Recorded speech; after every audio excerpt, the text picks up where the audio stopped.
సంక్షేమ సంఘం జాతీయ అధ్యక్షుడు. ఈరోజు తెలుగు రాష్ట్రాలకు సుపరిచితురాలైనటువంటి తొలి తెలుగు రచయిత కవి శ్రీమతి మొల్లమాంబ గారి జయంతి ఉత్సవాలను ఈరోజు ఉస్మానియా యూనివర్సిటీ ఆర్ట్స్ కాలేజ్ దగ్గర బీసీ విద్యార్థి నాయకుడు సత్యనారాయణ ప్రజాపతి గారి ఆధ్వర్యంలో ఈరోజు నిర్వహించడం జరిగింది. ఈ మొల్లమాంబ గారి జయంతిలో అనేక విద్యార్థి సంఘాలు, యువజన సంఘాలు, కవులు, అదేవిధంగా విద్యార్థులు, మహిళలు కూడా పెద్ద ఎత్తున పాల్గొనడం జరిగింది. సంస్కృతంలో ఉన్నటువంటి రామాయణాన్ని తెలుగులో మొట్టమొదటిగా అద్భుతంగా ప్రజల వాడుక భాషలో ప్రజలకు అర్థమయ్యే రీతిలో ఇలా అనువదించినటువంటి మొట్టమొదటి గొప్ప మహిళా కవి రచయిత్రి మొల్లమాంబ అని చెప్పి ఈ సందర్భంగా తెలియజేస్తున్నాం.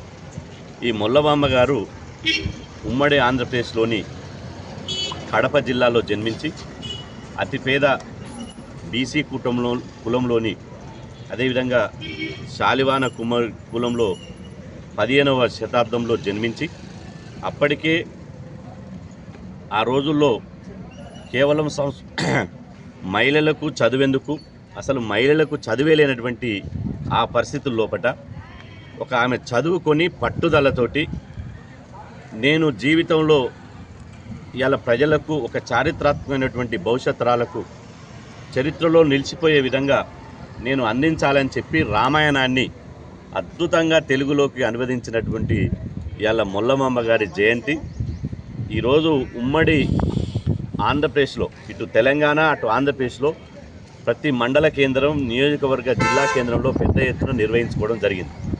ఈ మొల్లమాంబ గారి చరిత్రను భవిష్యత్ తరాలకు అందించాల్సినటువంటి బాధ్యత ఉన్నది.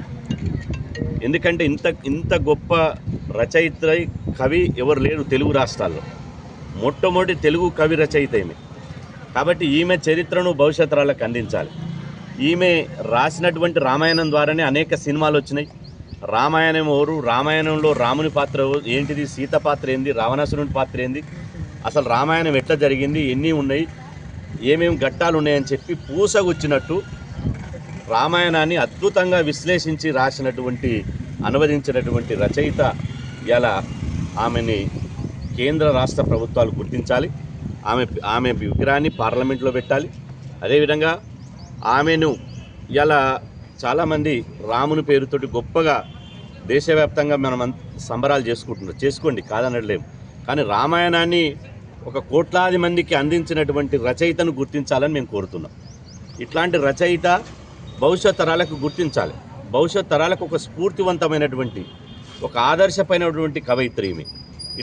అదేవిధంగా రాష్ట్రమంతా, దేశమంతా కూడా అధికారికంగా మొల్లగారి జయంతిని గుర్తించాలి. మొల్లగారి పేరుతోటి అవార్డులు కూడా ఇవ్వాలి. ఈరోజు గద్దర్ గారి పేరుతోటి అవార్డులు ఇస్తున్నారు, మేము స్వాగతిస్తున్నాం. మేము గద్దర్ అన్న పేరుతోటి అవార్డులు ఇవ్వడాన్ని స్వాగతిస్తున్నాం. అదేవిధంగా 15వ దశాబ్దంలోనే ఈ యొక్క బ్రహ్మాండమైనటువంటి ఒక మహిళ ఇలా రామాయణాన్ని అద్భుతంగా విశ్లేషించి అందించినటువంటి ఈ మొల్లమాంబ పేరుతోటి జాతీయ స్థాయిలో అవార్డులు ఇవ్వాలి. మొల్లమాంబ పేరు మీద ఒక నాంటెల్ పుస్తకం తీసుకురావాలి. ఆమె పేరు మీద పోస్టల్ స్టాంపు విడుదల చేయాలి. ఆమెకు సాహిత్యానికి సంబంధించినటువంటి ఇలా తెలుగు యూనివర్సిటీకి పొట్టి శ్రీరాములు తెలుగు యూనివర్సిటీ అని పెట్టారు. కాబట్టి మొల్లమాంబ పేరు మీద ఒక యూనివర్సిటీని పెట్టండి, నష్టమేం లేదు. యూనివర్సిటీ పెడితే ఆమె పేరు మీద మొల్లమాంబ కోటి మహిళా యూనివర్సిటీకి చాకలి ఐలమ్మ యూనివర్సిటీ పెట్టారు. మేము ధన్యవాదాలు తెలుపుతున్నాం. చాకలి ఐలమ్మ యూనివర్సిటీ పెట్టినందుకు ప్రభుత్వానికి స్వాగతిస్తున్నాం, ధన్యవాదాలు తెలుపుతున్నాం. కానీ మొల్లమాంబ పేరుతోటి ఒక సాహిత్య అకాడమీకి కానీ సాహిత్యానికి సంబంధించినటువంటి ఏదైనా యూనివర్సిటీ పెడితే ఆ యూనివర్సిటీకి మొల్లమాంబ పేరు పెట్టాలని చెప్పి మేము డిమాండ్ చేస్తున్నాం.